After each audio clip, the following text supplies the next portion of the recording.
মির্চি নিবেদন গল্প gold mine. গল্প গোল্ড মাইন। বইটির সত্ত্ব আনন্দ পাবলিশার্স প্রাইভেট লিমিটেড কর্তৃক সংরক্ষিত।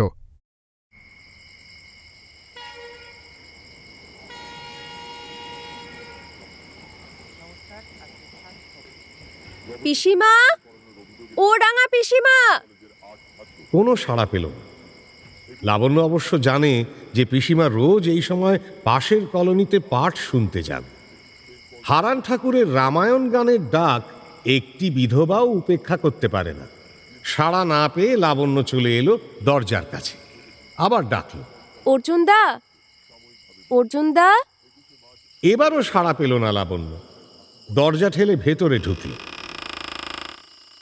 প্রথমে চোখে পড়ে না, তারপর চোখ সহ্য হয়ে গেলে দেখতে পেল জানলার কাছে টেবিলে মাথা রেখে কেউ শুয়ে আছে।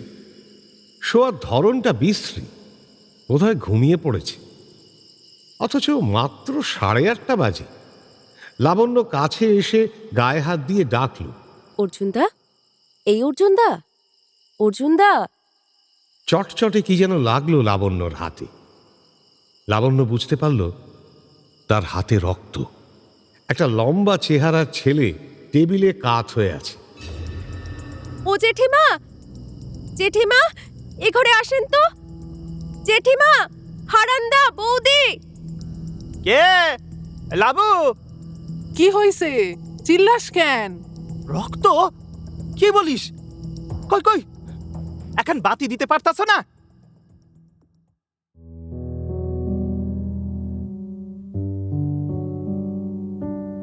মির্চি গল্প গোল্ড মাইনে আপনাকে স্বাগত। মণিমাণিক্যে ভরা বাংলা সাহিত্যের কিছু কালোজয়ী উপন্যাস ও গল্প দিয়ে সাজানো আমাদের এই মির্চি গল্প গোল্ড মাইন। সুনীল গঙ্গোপাধ্যায়ের উপন্যাস অর্জুন। ছিন্নমূল এক যুবকের তীব্র জীবন সংগ্রাম, সংঘর্ষ, নিরুচ্চার প্রেম ও চাওয়া পাওয়ার কাহিনী। এই গল্পটির রচনাকাল জুলাই 1970 সাল। অর্জুন প্রথম পর্ব।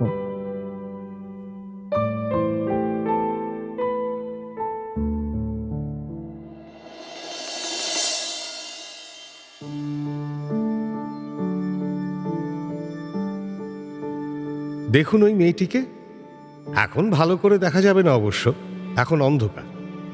এইমাত্র ওদের বাড়িতে, ওদের পাড়ায় আলো নিভে গেল। আলো নিভে যাওয়ার পরেও একটুক্ষণ বই হাতে নিয়ে বসে রইল মেয়েটি। ক্ষীণ আশা, যদি এক্ষুনি আলো জ্বলে। ওর বয়স 21, এক বেনি করা লম্বা চুল। অন্ধকার এখন খানিকটা চোখে সয়ে এসেছে। শুক্লপক্ষ, জানলা দিয়ে একটু ফ্যাকাশে আলো অনায়াসেই আসতে পারে। ঘরে চেয়ার টেবিল নেই। খাটের ওপর অনেক বই খাতা ছড়িয়ে পড়তে বসেছিল। মাঝে মাঝে কলম কামড়ানো ওর স্বভাব। আলো এখনো জ্বলেনি। বিরক্ত হয়ে ও খাট থেকে নেমে জানলার কাছে দাঁড়াল। রূপ বিশেষ নেই, তবে ওর স্বাস্থ্য ভালো। মাজা মাজা গায়ের রং। আজ সারাদিন বাড়ি থেকে বেরোয়নি তো, তাই এলোমেলোভাবে শাড়ি পরা। ওর নাম লাবি। আই লাবি, মোমবাতিটা কোথায়? পাশের ঘর থেকে ওর মা ডাকল।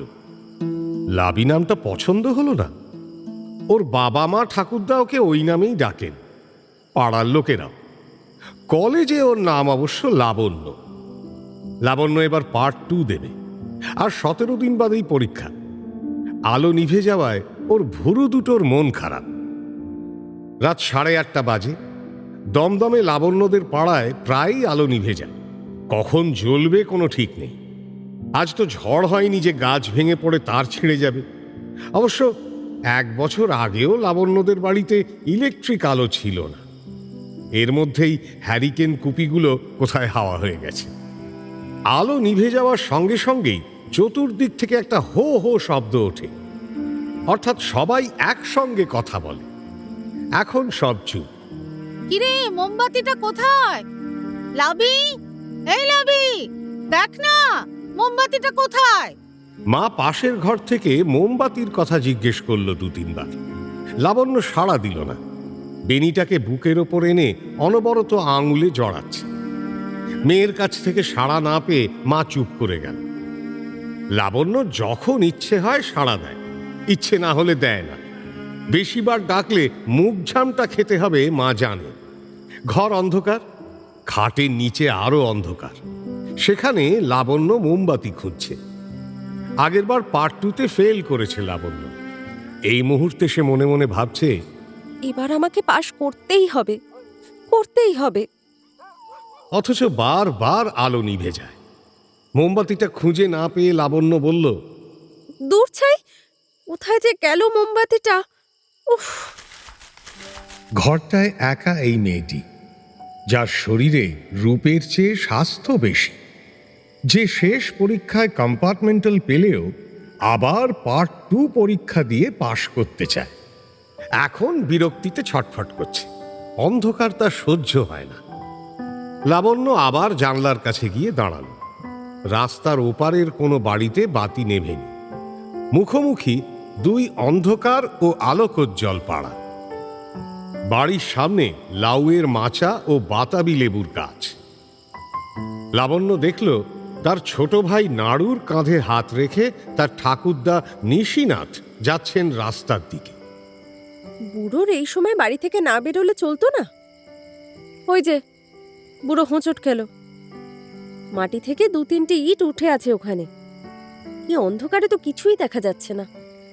নাড়ুটা নিশ্চয়ই দেখতে পায়নি, না হলে দাদুকে বলতো।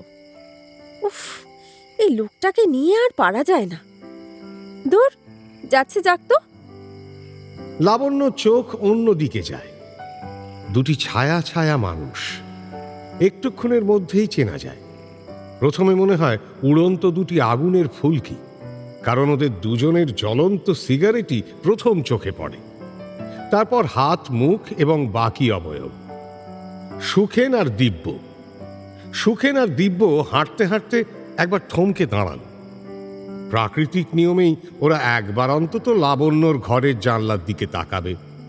যাতে চোখাচোখি না হয় তাই লাবণ্য একটু সরে দাঁড়ালো, আঁচল ঠিক করল। লাবণ্য এখন ওখানেই দাঁড়িয়ে থাক। সুখেনের বয়স 32, দেখলে 22-23-এর বেশি মনে হয় না। রোগা পাকানো চেহারা, দাড়ি গোঁফও বিশেষ নেই। আরো বেশ কয়েক বছর সে ছেলে মানুষটিই থাকবে। সুখেন ভালো গান গায়, কিন্তু কাজ করে পাউরুটির কারখানায়। প্রায় সে অন্যদের কাছে বলে, আমি তোদের মতো বেকার না, বেকারিতে কাজ করি। দিব্য একবার জুনিয়র গ্রুপে অল বেঙ্গল কুস্তি প্রতিযোগিতায় সেকেন্ড হয়েছিল। ফার্স্ট যে হতে পারেনি তার কারণ সে প্যাঁচ পয়জা ঠিক শেখেনি। কিন্তু গায়ের জোরের বিচারে অন্যান্য প্রতিযোগীরা ছিল তার কাছে নেহাত শিশু। যদিও কুস্তিগিরের মতো চেহারা নয় তার, শরীরে এক ছিটে চর্বি নেই, রংটাও বেশ ফর্সা, 5 ফুট 11 ইঞ্চি উচ্চতা। সুখেন আর দিব্য একসঙ্গে সিগারেটের টুকরো দুটো ছুঁড়ে ফেলল। সুখেন বলল, সপ্তাহে 3 দিন আলো নেবে, আর কাঁহাতক সহ্য করা যায়। আজকাল সবাই ফাঁকিবাজ। দমদমের এই কলোনিটা প্রধান রাস্তা থেকে বেশ একটু উঁচু জমিতে অবস্থিত। একসময় কলকাতার কোনো বনেদি বড়লোকের বাগান বাড়ি ছিল। 3.5 বিঘে এলাকার পুরোটাই পাঁচিল দিয়ে ঘেরা। এখন অবশ্য সব জায়গায় পাঁচিল নেই। মাঝখানে একতলা বাড়ি, তাতে বড় সাইজের 3টে ঘর। একসময় সবকটিতে ঝাড় লণ্ঠন ঝুলত। মাঝখানের হলঘরটায় ছিল বিরাট অর্গান, দেওয়ালে নগ্ন ইউরোপীয় নারীর পেইন্টিং। তখন লোকের মুখে মুখে বাড়িটার নাম ছিল নাচঘর। মাঝখানে একটা মাঝারি দিঘি, তার দুদিকে বাঁধানো ঘাট। এখন জবরদখল কলোনি। 34টি পরিবার নিজের নিজের চৌহদ্দি নিয়ে বাড়ি তুলে ফেলেছে। সে কি মশাই, পাকা অধিকার ছাড়াই এই দরমার ঘর টিনের চাল ভাঙা পাকা ইটের বাড়ি তুলছেন? যদি পরে ঝামেলা হয়? ঝামেলা? কিসের ঝামেলা? কোনোদিন কেউ দেখতেই আসেনি এ জমির কি হলো। অনন্তকাল ধরে তার অপেক্ষা করা যাবে না, তাই না? আমি পাকা বাড়ি তুলছি, দেখি কে আটকায়। তাহলে কি আমিও তুল্লা দেই? আপনি কি কন? আরে হ্যাঁ হ্যাঁ, তুলে দিন। বাড়ি তো আর মুড়ির মোয়া না, এই যে সরিয়ে নাও বললেই সরিয়ে নেব। ওই বাউন্ডারি ওয়ালেই অনেক ইট পাজা করা আছে, ওই সব কাজে লাগান। বেশ বলছেন, নাকে দেখে বুকে বল আইসা গেল মহায়। তুলি ঘর, দেখা যাও। সুখেন আর দিব্য গোটা কলোনিটা ঘুরে ঘুরে বেড়াচ্ছে। এই সব সময় জায়গাটা পাহারা দেওয়া ওদের কাজ। কেউ ওদের ভার দেয়নি, ওরা নিজেরাই নিয়েছে। পুকুরের ধার ঘুরে এসে লিচু গাছগুলোর তলায় ঝুপসি অন্ধকারে শুকনো পাতায় ওরা একটা সরসর শব্দ শুনতে পেল। এখনো মাঝে মাঝে দু একটা সাপ দেখা যায়। প্রথমে কলোনি পত্তনের সময় তো প্রচুর কেউটে ঢ্যামনা মারা হয়েছিল। এখন এত মানুষ, তবু সাপগুলো জায়গা ছেড়ে চলে যায়নি। কিছুতেই ওদের গর্তের অধিকার ছাড়তে চায় না। সাপের সরসরানি আওয়াজটা অনুসরণ করবার চেষ্টা করল দিব্য। এই বর্ষার সময় অনেক ঢোঁড়া সাপ বেরোয়, তাহলে কোনো ক্ষতি নেই। হাতের কাছে একটা লাঠি ঠাঠি থাকলেও আন্দাজে পিটিয়ে দেখা যেত। ওরা অনেকেই কলকাতার ভাষা খুব ভালোই শিখে নিয়েছে, বাঙাল ভাষাও ভোলেনি। নিজেদের মধ্যে যখন ইচ্ছে যেরকম ইচ্ছে মিশিয়ে বলে। দিব্য বলল, তোর টর্চটা আনলি না কেন? ব্যাটারি নাই। ব্যাটারি নাই তো টর্চ রাখোস কেন? তুমি কিন্না দাও না, তোমার কাছ থেকে 2 টাকা পাই। দিমু যখন দিমু না, সুদে আসলে দিমু। কাছাকাছি বাড়িটায় গিয়ে দিব্য ডাকল, বাসু কাকা বাড়ি আসেন নাকি? ভেতর থেকে একটা খ্যান খ্যানে গলায় উত্তর শোনা গেল, না, বাড়ি নাই, বাড়িতে আসে নাই। খুড়িমা একটু সাবধানে থাকবেন, এদিকে একটা সাপ গেল।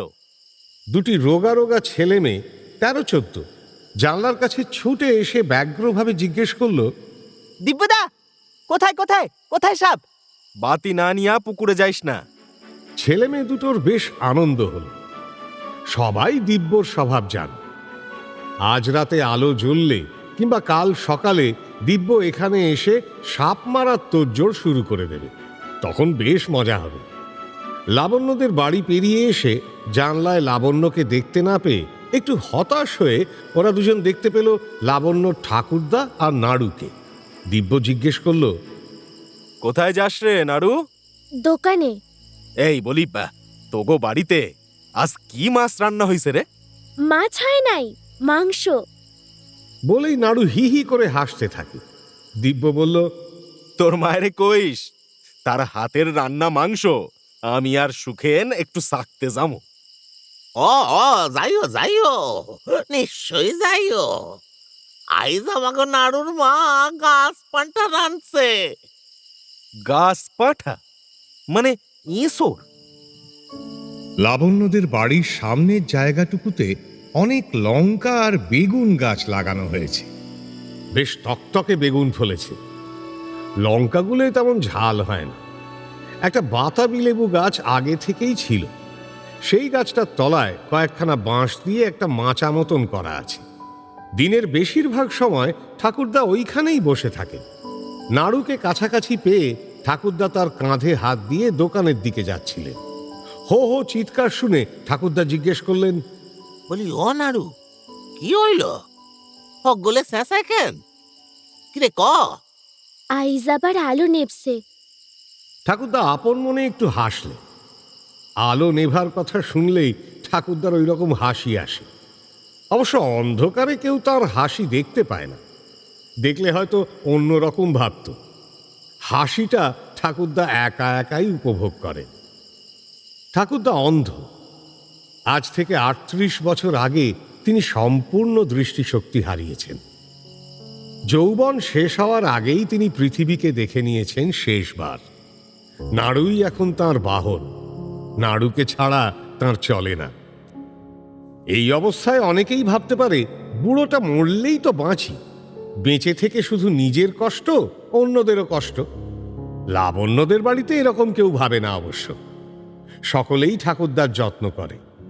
তার অনেকগুলো কারণের মধ্যে একটি হচ্ছে, এই কয়েক বছর ধরে তিনি এখানকার সরকারের কাছ থেকে প্রতি মাসে 75 টাকা করে ভাতা পাচ্ছেন, নির্যাতিত রাজনৈতিক কর্মী হিসেবে। তিনি মরে গেলে তো আর কারো লাভ হবে না, গভর্নমেন্টের শুধু টাকা বাঁচবে। ঠাকুরদা প্রত্যেক দিন নাড়ুকে 10টা করে পয়সা দেন। এ কলোনিতে তার বয়সী আর কোনো ছেলেরই এরকম আয় নেই। নাড়ু তাই তার কাঁধে ঠাকুরদার হাতখানা রাখতে দেয়। নাড়ুর বাবা কাছেই একটা ডাইং ক্লিনিং খুলেছেন। প্রথম কিছুদিন টালমাটাল অবস্থার পর এখন কিছুটা দাঁড়িয়ে গেছে। আগের মুদির দোকানটা চলেনি, কলোনির একটা লোকও ধার শোধ দেয়নি। ডাইং ক্লিনিংটা চলছে, তার কারণ কলোনির লোক এখানে কাপড় কাচায় না, রাস্তার ওপারে নম্বরওয়ালা বাড়ির লোকেরাই আসে। আর মুদির দোকানে ধার করা যেমন একটা স্বাভাবিক অধিকারের মতো, ডাইং ক্লিনিংয়ের ব্যাপারে সেরকম কোনো রেওয়াজ তৈরি হয়নি। ধোপাদের সঙ্গে কন্ট্রাক্ট আছে, তারাই দোকানের কাপড় কেচে দেয়। নেহাত খুব আর্জেন্ট, লাবণ্যর মা 2-4খানা জামা কাপড় কখনো বাড়িতে কেচে দিয়েছেন, কিন্তু সেই জন্যেই কখনো ঝগড়ার সময় লাবণ্যকে কেউ কেউ ধোপার মেয়ে বলে গালাগালি দিয়েছে। ওদের পদবী দাশগুপ্ত। ও বাবা গো, ও ইঁটে হোঁচট খেয়ে ঠাকুরদা রীতিমতো ব্যথা পেলেন। বুড়ো বয়সে একটু ব্যথা লাগলেও অনেকক্ষণ সেটা শরীর ছাড়তে চায় না, অনেকক্ষণ টনটন করে। ঠাকুরদা ঝাঁঝালো ভাবে বললেন, বলিও নাড়ু, হ্যাঁ আমি না হয় দেখতে পাই না, তুইও কি চোখের মাথা খাইছস? কবি তো এখানে ইট আছে। কাইলো কইছি। হ, কাইল কইছি, বলি আইস কইবি না? বলি ইট খান সরাইতে পারস না? মাটির সাথে গাথা। ঠাকুরদা নিজেই বসে পড়ে ইঁটখানা সরাবার চেষ্টা করলেন। হাতড়ে হাতড়ে খুঁজে পেলেন সেটাকে, কিন্তু অনেক চেষ্টা করেও সরাতে পারলেন না। নিজের পথের বাধা সরাবার ক্ষমতা তার আর নেই। আবার দূরে একটা চেঁচামেচি শুনে ঠাকুরদা তাড়াতাড়ি উঠে দাঁড়ালেন। নাড়ু তাঁর হাত ধরে জোরে একটা টান দিয়ে বলল, শিগগির আসো। বলি ও নাড়ু, হ্যাঁ কি হয়েছে কি? একখানা রিকশারে একটা ট্যাক্সি ধাক্কা দিছে। সে কি রে, রিক্সারে ট্যাক্সি ধাক্কা দিছে? কোথায়? আমাগো দোকানের সামনে। আরে লাগছে না কাউ? কেডা আছে রিক্সায়? তাড়াতাড়ি চল না। বলি ও নাড়ু, ট্যাক্সিওয়ালারে মারে না কেউ? চেঁচায় কেডা? ঠাকুরদার হাত নাড়ুর কাঁধ থেকে সরে যেতেই তিনি অসহায়ের মতো হাতড়াতে থাকেন। উৎসাহের চোটে নাড়ু জোরে দৌড় লাগিয়েছিল। ফিরে এসে ঠাকুরদার হাত ধরে টানতে টানতে নিয়ে গেল। কোনো রকমে নিজেদের দোকানে ঠাকুরদাকে জমা করে দিয়ে ছুটে গেল অ্যাক্সিডেন্ট দেখতে। আর সাইকেল রিক্সাকে পাশ কাটাতে গিয়ে একটা ট্যাক্সি সামান্য ছুঁয়ে দিয়েছে ওর চাকায়। রিক্সাটা তাতেই ব্যালেন্স হারিয়ে কাত হয়ে পড়েছে পাশের নালায়। সম্পূর্ণ উল্টে যায়নি অবশ্য, তবে যাত্রী দুজনের একজন হুমড়ি খেয়ে পড়ে গেছে। আহত হননি, কিন্তু শাড়িতে কাদা। দেখে চালাতে পারোস না? অন্ধকারের মধ্যে বেশি কারদানি মারছস? হারামজাদা, এই পাড়ায় মাস্তানি, দাঁত ফেলায় দিমু। অন্ধকার রাস্তায় দেখতে দেখতে অনেক ছায়া ছায়া মানুষ জমে গেছে। এই বিস্বাদ অন্ধকার সময় তবু একটা ঘটনা। সুখেন চেঁচাচ্ছে তারস্বরে, আর দিব্য শক্ত মুঠোয় চেপে ধরেছে পাঞ্জাবি ড্রাইভারের কাঁধের কাছে জামা। বিশালাকায় পাঞ্জাবি, কিন্তু ভিড়ে সবাই জানে ও কিছু তেড়িবেড়ি করার চেষ্টা করলে দিব্য ওর মাথা গুঁড়ো করে দিতে পারবে। তাছাড়া দিব্য একবার শুরু করলে আর সবাই চড়চাপড় তুলে তক্ষুনি এগিয়ে যেতে রাজি। একজন মানুষকে অনেকে মিলে মারার দারুণ মজা, কাউকে পাপ স্পর্শ করে না। ড্রাইভারটির অপরাধ, সে ক্ষমা না চেয়ে কিংবা নরম সুরে কথা না বলে চেঁচিয়ে চেঁচিয়ে বলছিল যে রিক্সাওয়ালারই দোষ। হর্ন শুনেও সে সাইড দেয়নি। কিন্তু যে ধাক্কা খেয়েছে সে কখনোই দোষ করতে পারে না। অন্ধকারে মুখ দেখা যায় না যে জনতা, তারা ট্যাক্সিওয়ালার ওপর খড়গহস্ত হয়ে ক্রমশ গরম হই হই শুরু করেছে। দিব্য মুঠি শক্ত করে লোকটির ভ্যাবাচাকা মুখের দিকে কঠিন মুখ এনে বলল, ফিন রব দিখাতা হ্যাঁ, ফিন রব। এমন সময় প্লাইউড ফ্যাক্টরি ম্যানেজার আর একজন পাঞ্জাবি কেওল সিং পেছন থেকে এসে দিব্যর কাঁধে হাত রেখে বলল, আরে দিবু বাবু, কেন বেচারাকে মারছেন? আমি তো দেখলাম বেচারা হর্ন দিয়ে দিয়ে একেবারে হোল্লাক হয়ে গেল। কেওল সিং এর দিকে তাকিয়ে দিব্য হাসল। কেওল সিং এর সঙ্গে তার বেশ বন্ধুত্ব আছে। জিজ্ঞেস করলো, কেন এ তোমার জান পেহচান আদমি নাকি? পাঞ্জাবির মধ্যে দারুণ ইউনিটি। যা কই সস, এই বাঁধাকপিগুলা এক পাগড়ির বিপদ দেখলেই আর এক পাগড়ি দৌড়াইয়া আসে। ট্যাক্সির মধ্যে 3 জন যাত্রী নিথর হয়ে বসে আছে, সিমেন্টের দেওয়ালের মতো।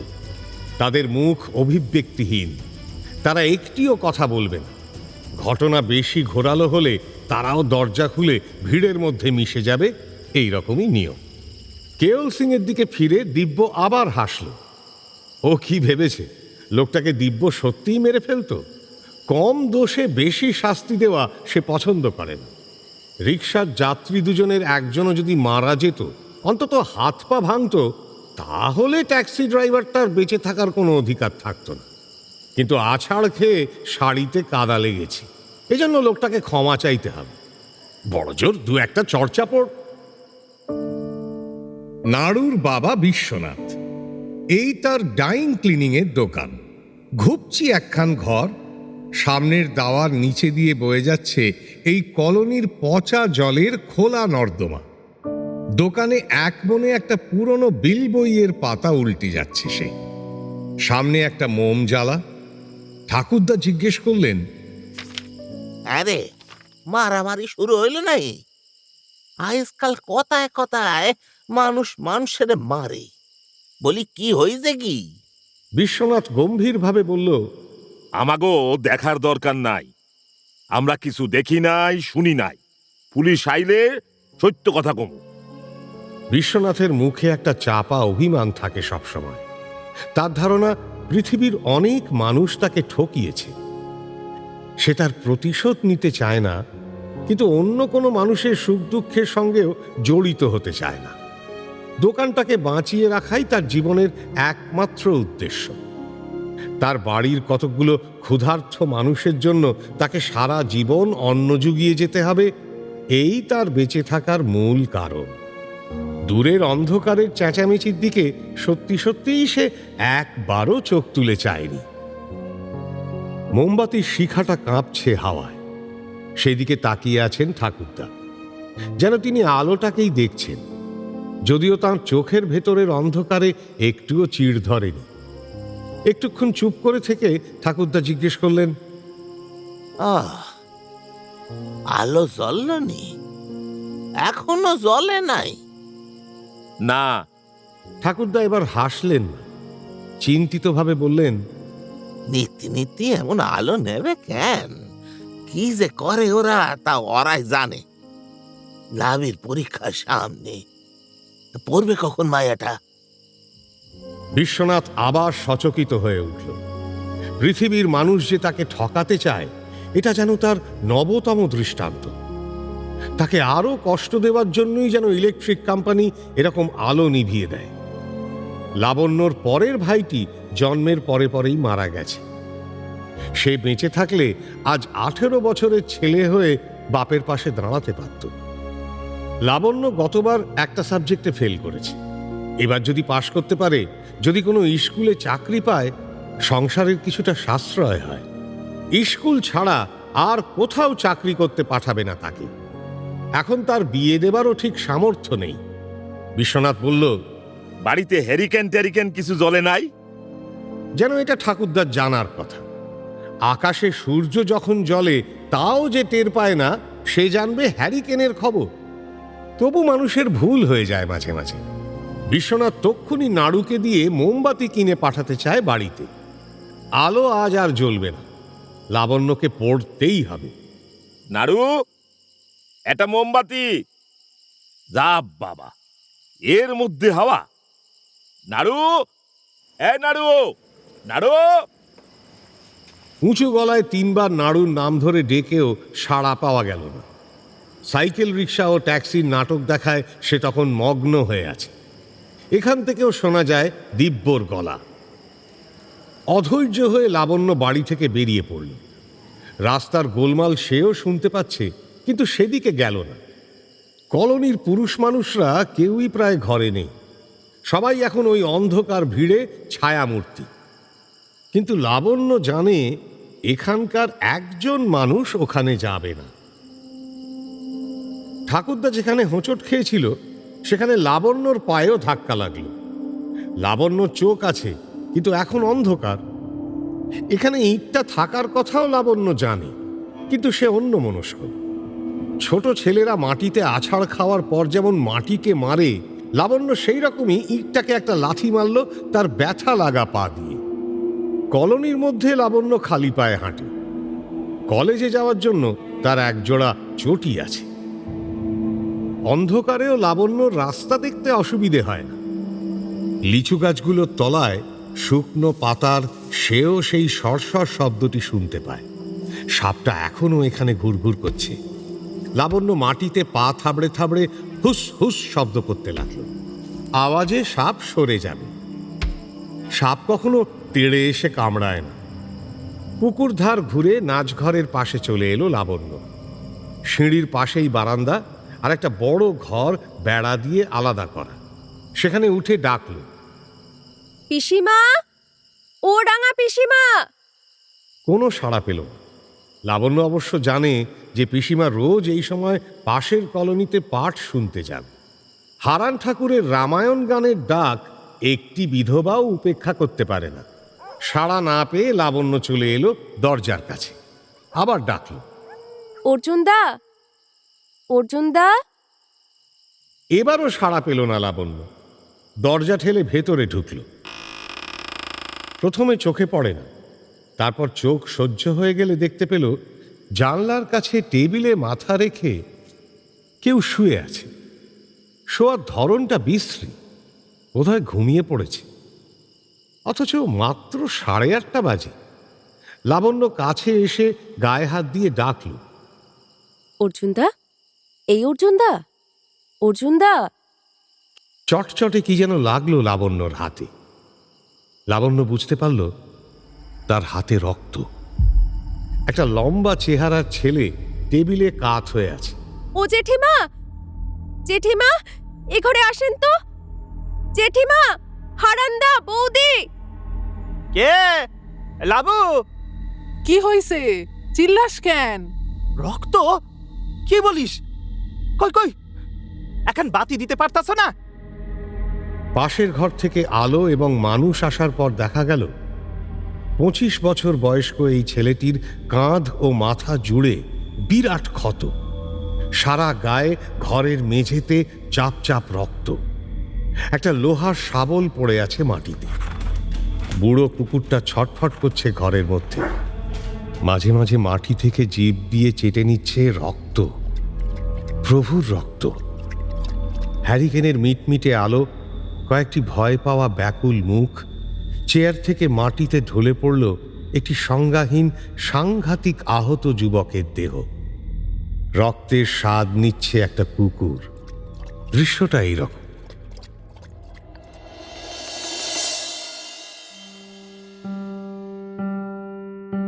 আমার নাম অর্জুন রায়চৌধুরী।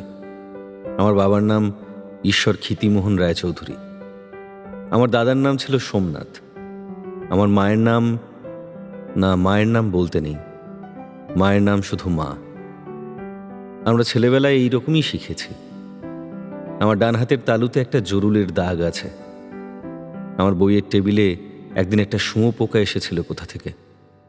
আমি সেটাকে একটা বোতলে ভরে রেখেছি, প্রজাপতি হয় কিনা দেখার জন্য। আমি সর্ষের তেলের গন্ধ সহ্য করতে পারি না। একবার আমি জলে ডুবে গিয়েছিলাম, তখন আমার বয়স 13। আর একবার আমি জলে ডোবা থেকে একটি মেয়েকে বাঁচিয়েছিলাম, সব মনে আছে। আমার নাম অর্জুন রায়চৌধুরী। আমার বয়স 25 কিংবা 26ও হতে পারে। 2.5 বছর আগে আমি MSc পাশ করেছি। দমদমের দেশপ্রাণ কলোনিতে আমি থাকি। আমাদের বাড়ির নাম নাচঘর। আমি সিগারেট খুব কম খাই, তবু শুক্লা আমাকে একটা লাইটার উপহার দিয়েছে। সেটা কোথায় রেখেছি? আচ্ছা, আমার বইপত্র কেউ ঘাঁটাঘাঁটি করছে না তো? H2O জল, O2 oxygen, O3 ozone, the weight of one hydrogen atom is equal to 1/16 the weight of an oxygen atom. সব মনে আছে। আমি বেঁচে উঠব ঠিকই, আমি এত সহজে মরার জন্য জন্মাইনি।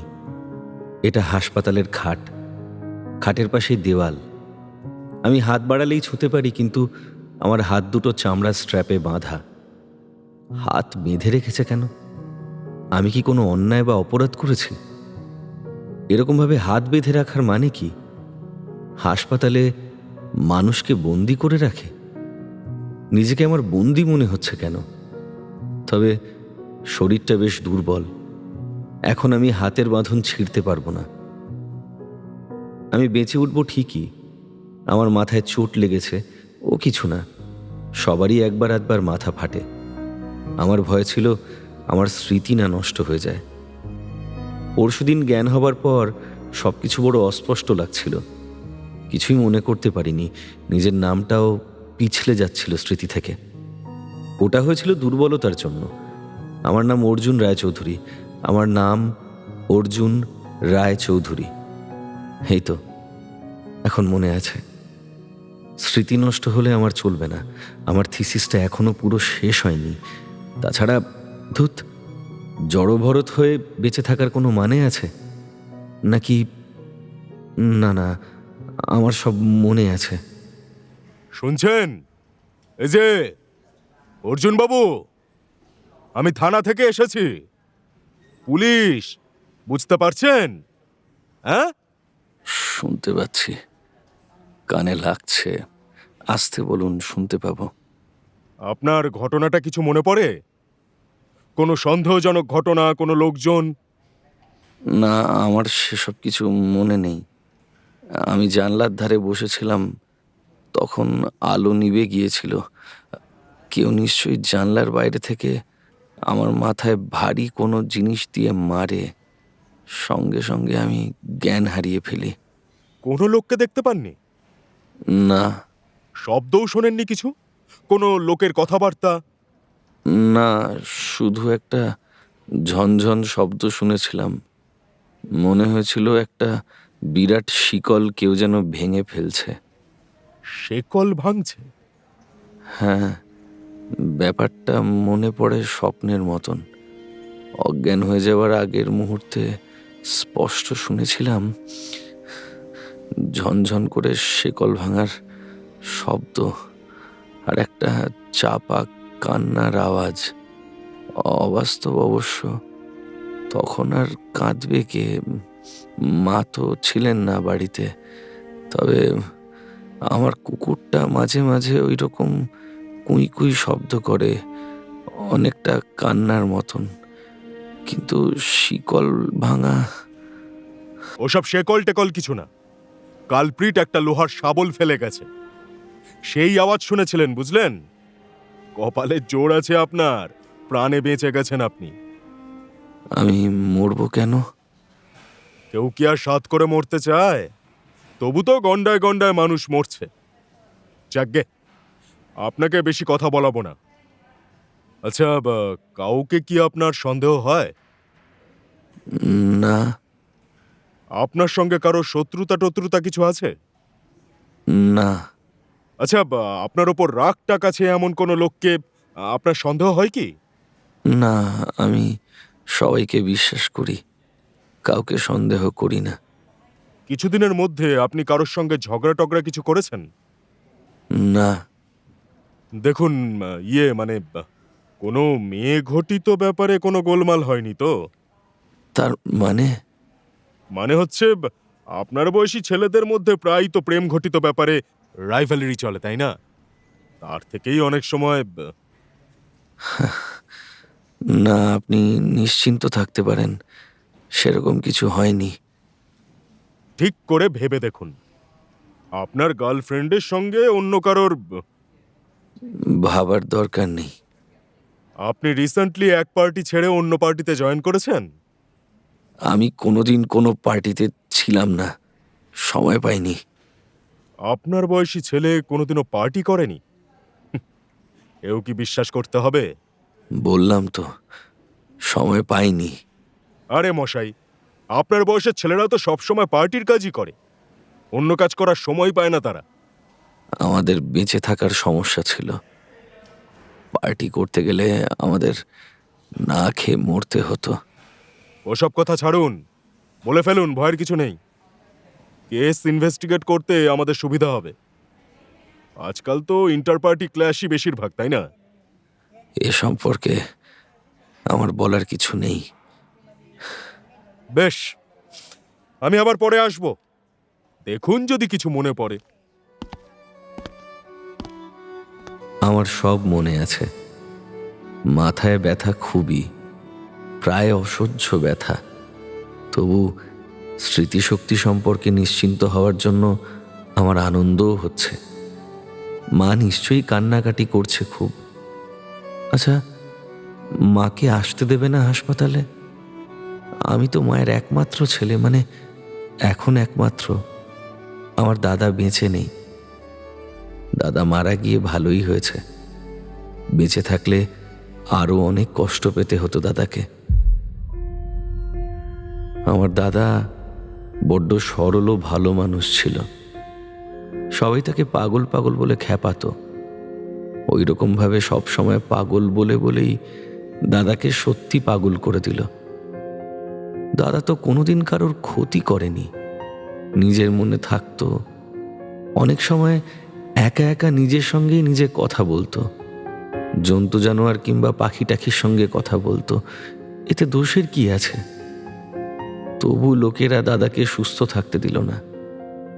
একদিন বিশ্বনাথ কাকার ডাইং ক্লিনিকের সামনে, না, বিশ্বনাথ কাকার মুদির দোকান ছিল, তার সামনেই কতগুলো ছেলে দাদাকে এমন জ্বালাতন করছিল, চারদিক থেকে টানতে টানতে কাপড় খুলে দেয়। দেখে আমার কান্না এসে গিয়েছিল, কিন্তু আমি কিছুই করতে পারিনি। বাচ্চা ছেলেরা কিছুতেই কথা শোনে না, এমনকি বড়রাও তাদের বাধা না দিয়ে হাসছিল। ছেলেরা একবার নিষ্ঠুর আনন্দে মেতে উঠলে তাদের থামানো শক্ত। শৈশবে মানুষ বড় নিষ্ঠুর থাকে।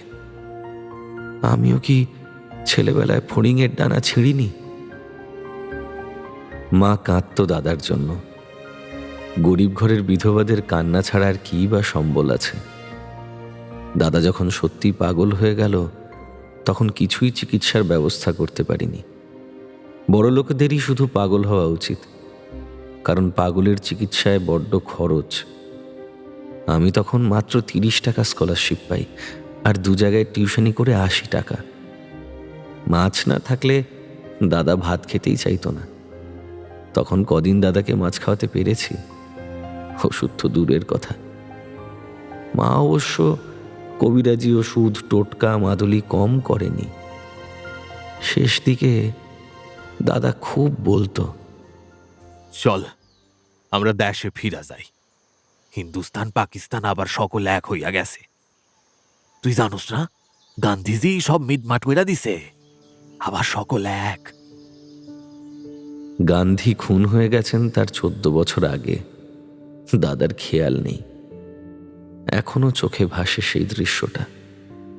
দাদার এক মুখ দাড়ি, বহুকাল স্নান না করায় চুলগুলো জট বাঁধা, চোখ দুটো জল জল করছে। হাতে একটা পাকানো খবর কাগজ নিয়ে দাদা দারুণ বিশ্বাসের সঙ্গে আমাকে চেঁচিয়ে বলেছিল, অর্জুন, তুই দেখোস নাই? এই দেখ, কাগজে বড় বড় কইরা ছাপাইয়া দিছে, ভারত পাকিস্তান আবার সব এক। গান্ধী মিটমাট কইরা দিছে, জিন্নার লগে কোলাকুলি করছে জওহরলাল। চল আমরা বাড়ি ফিরা যাই, এই পচা দেশে আর থাকুক না। আশ্চর্য, যে কাগজখানা দাদা দেখাচ্ছিল তাতেই বড় বড় করে ছাপা ছিল দাঙ্গার খবর। হ্যাঁ, আমি তো স্বার্থপরই। দাদার কথা ভেবে আমার যত না বেশি দুঃখ হয়, তার চেয়ে বেশি হয় ভয়। আচ্ছা, বংশে একজন কেউ পাগল হলে অন্যরাও কি পাগল হতে পারে? আমার প্রায়ই ভয় হতো, আমারও মাথায় কোনো গোলমাল দেখা দেবে না তো? তাহলে আমার মায়ের কি হবে? বিশেষ করে মাথায় এরকম চোট লাগলে। কিন্তু আমার কিছু হয়নি, আমার সব মনে আছে। আরে কে? শুক্লা, তুমি কি করে এলে? কি করে খবর পেলে? কাগজে বেরিয়েছিল? যা, আমি কি এমন যে আমার কথা কাগজে বেরোবে? আমি তো পলিটিক্স করি না। কার সঙ্গে এসেছো? অবনীশদা আসেনি? ও না, অবনীশদার তো এখন একটা সেমিনারের জন্য এলাহাবাদে থাকার কথা। তুমি কার সঙ্গে এলে? অর্জুনদা, আমাকে চিনতে পারছো? বাহ, চিনতে পারবো না কেন? আমি কে বলো তো? তুমি শুক্লা? যা, এরকম ভাবে জিজ্ঞেস করছো কেন? ঠিক আছে, কথা বলো না বেশি। ডাক্তার তোমাকে কথা বলতে বারণ করেছেন। ওকে ওকে, তুমি ওঠার চেষ্টা করছো কেন? না, একদম চুপ করে শুয়ে থাকবে। কার সঙ্গে এলে? এই কথাটা বারবার জিজ্ঞেস করছো কেন? আমি কি একা আসতে পারি না? তা পারো নিশ্চয়ই, কিন্তু কখনো তোমাকে কোথাও একা যেতে দেখিনি তো। তুমি এখন কেমন আছো? মনে তো হচ্ছে সেরেই গেছি। আচ্ছা, আমার হাত দুটো বেঁধে রেখেছে কেন বলতে পারো? তুমি জ্বরের ঘোরে বারবার ব্যান্ডেজ খুলে মাথা চুলকোতে যাচ্ছিলে। কিন্তু চুলকোতে ইচ্ছে করলে না চুলকে পারা যায়? মাথার ঘায়ে হাত ছোঁয়ানো এখন ডেঞ্জারাস ব্যাপার, সেপটিক হয়ে যেতে পারে। তাছাড়া শুক্লা, তুমি জানো না, যখন চুলকোতে ইচ্ছে করে তখন চুলকোতে না পারলে কি সাংঘাতিক অস্বস্তি হয়। মনে হয় পৃথিবীর আর সব কিছু তুচ্ছ, শুধু একটু চুলকোবার জন্য আমি সব দিয়ে দিতে পারি। তুমি ওদের বলো না আমার হাতটা খুলে দিতে। আমার কথা ওরা শুনবে কেন? হ্যাঁ, শুনবে। তোমার বাবা এত বড় ডাক্তার, অনেক ইনফ্লুয়েন্স তার।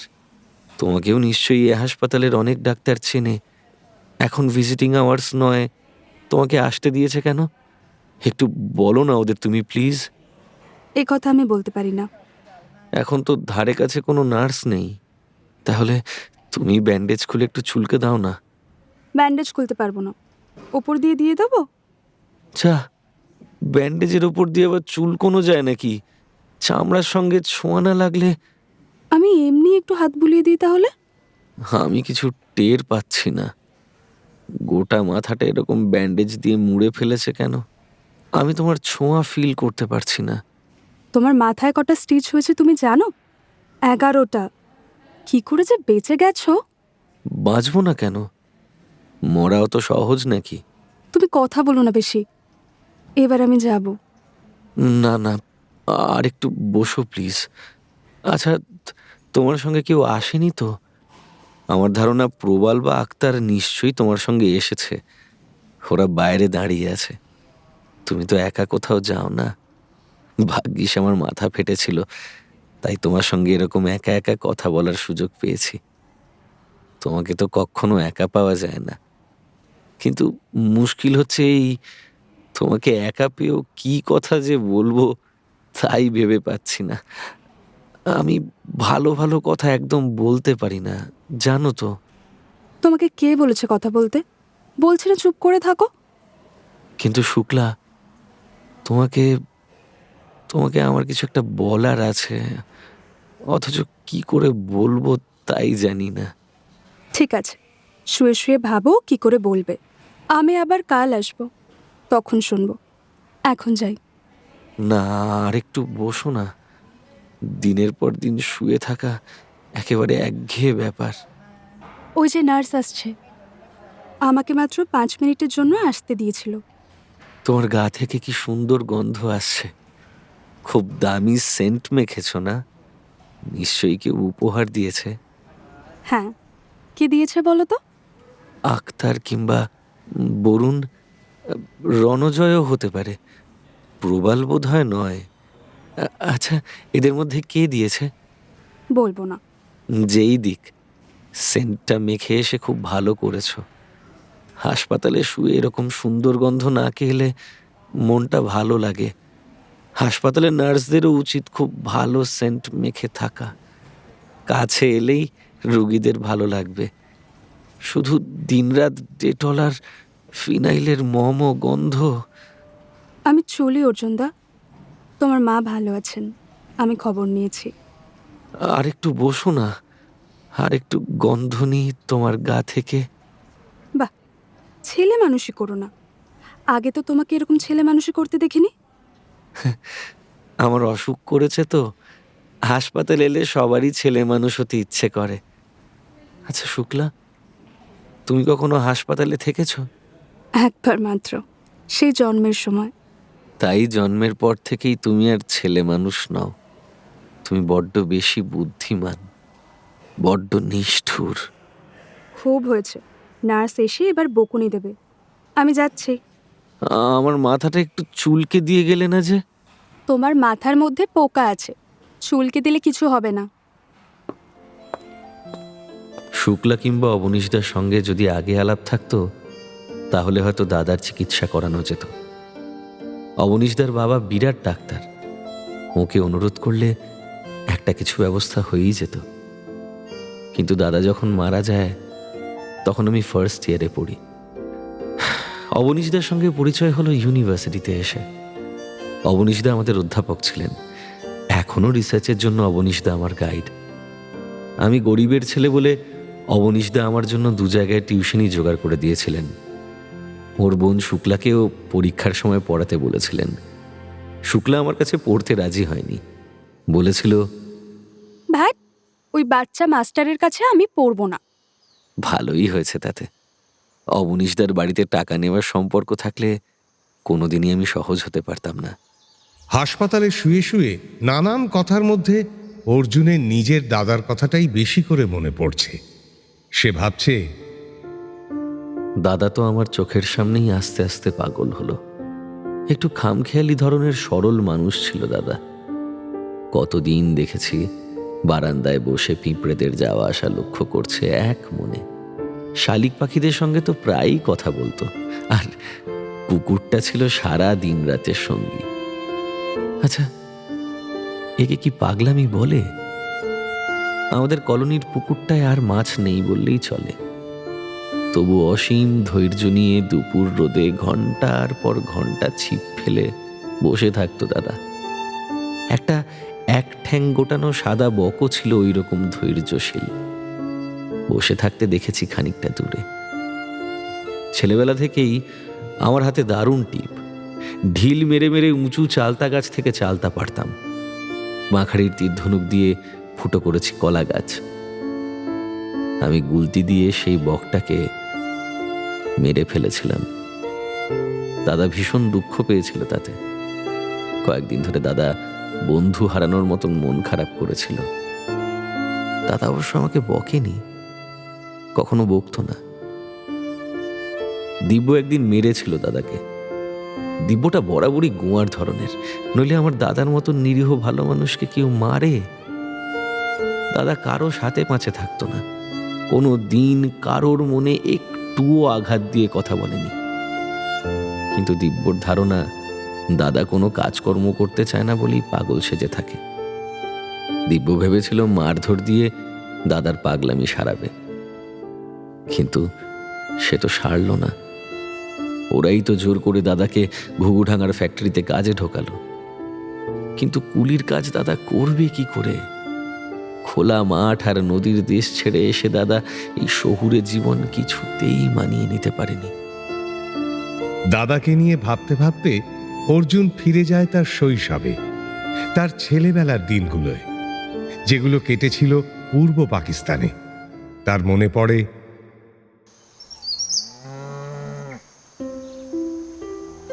এপাশে ধান ক্ষেত, ওপাশে পাট ক্ষেত, মাঝখান দিয়ে উঁচু রাস্তা, রাস্তার গায়ে গায়ে লাগা ছোট খাল, খালের পাশে পাশে বেতের ঝোপ। পাকা বেত ফল খেতে যেতাম আমরা।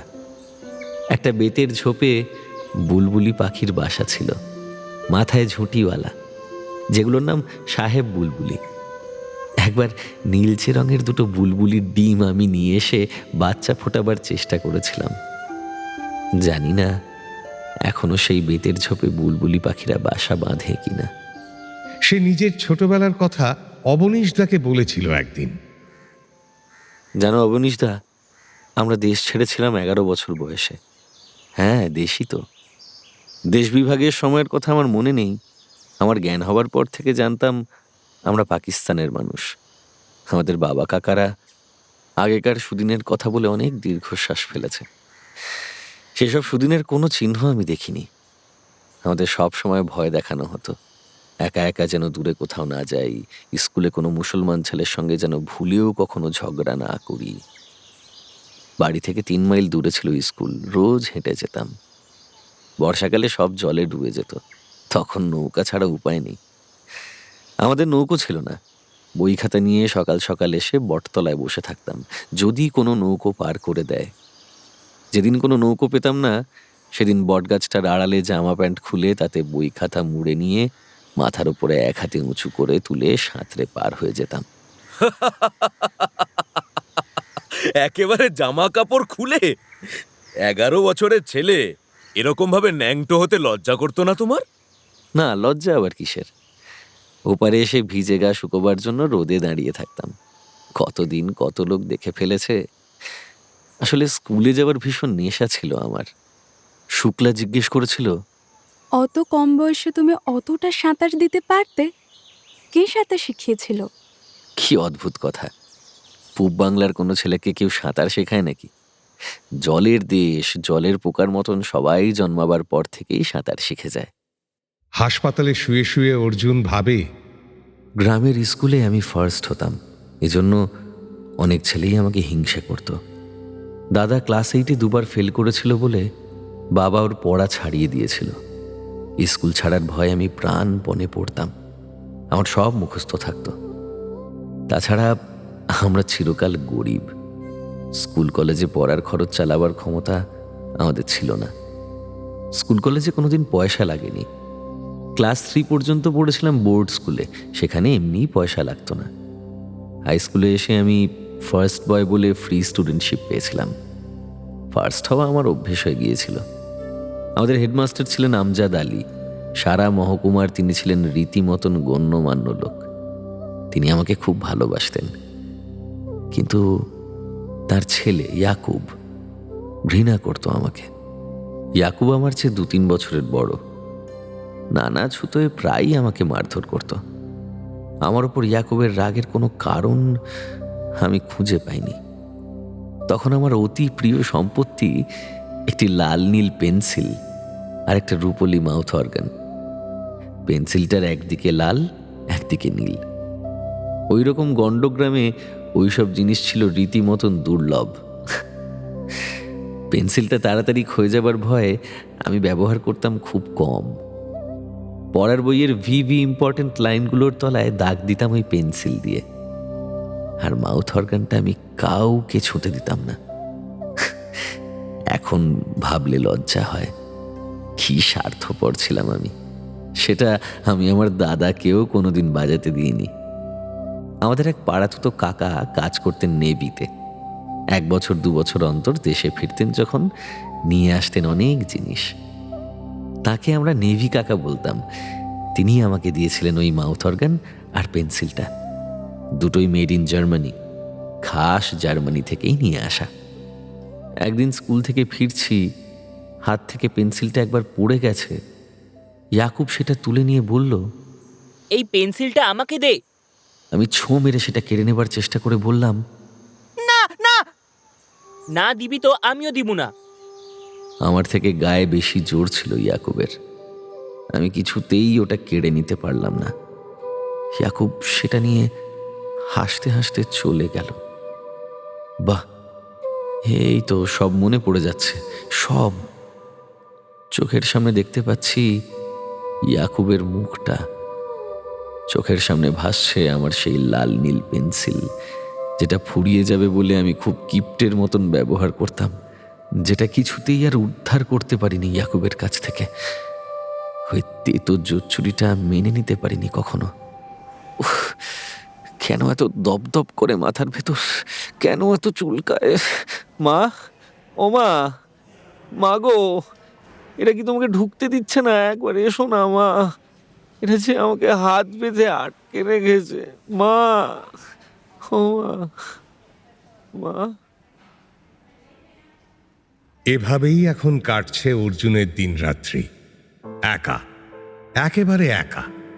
আচ্ছা, শুক্লা কি সত্যিই এসেছিল অর্জুনের হসপিটাল বেডের কাছে? আর লাবণ্য, সে আসবে না একবার? অন্ধকার এক সন্ধেতে যে লাবণ্য একলা ঘরে আবিষ্কার করেছিল অর্জুনকে কেউ শাবলের ঘা মেরে আধমরা করে দিয়ে গেছে।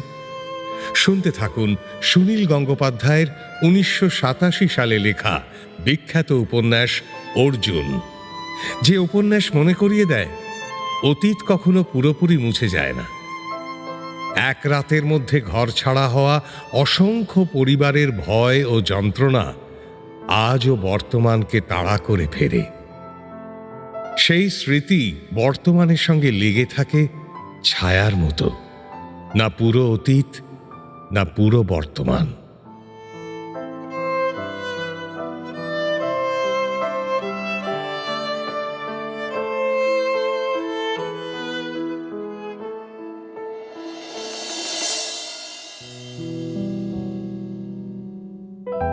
শুনলেন সুনীল গঙ্গোপাধ্যায়ের অর্জুন। আজ শুনলেন পর্ব 1। নাট্যরূপ অর্পিতা চট্টোপাধ্যায়, উপস্থাপনায় শিবাশিস বন্দ্যোপাধ্যায়, পরিচালনায় দেবলীনা আচার্য, বিশেষ তত্ত্বাবধানে সৌভিক গুহ সরকার, সৃজনশীল পরিচালনায় ইন্দ্রাণী চক্রবর্তী, প্রযোজনায় ভিজুয়াল অডিও। অর্জুন দীপ কাইজার বাসু, ভাষ্য শেখর, মা কেয়া মুখার্জি, লাবণ্য ছন্দবাণী দত্ত, সুখেন সৌরভ চক্রবর্তী, দিব্য শুভায়ন রয়, খুড়িমা আলপনা শর্মা, নারু স্পর্শিতা পল, ঠাকুরদা রূপন দাশগুপ্ত, কেওল অভিষেক মুখার্জি, বিশ্বনাথ জয় মুখার্জি, ছোট অর্জুন ভিকি দাস, ইয়াকুব দেবজিৎ মুখার্জি, শুক্লা নিশা দরিয়া, দাদা সায়ন্তন ঘোষ এবং অন্যান্য শিল্পীরা।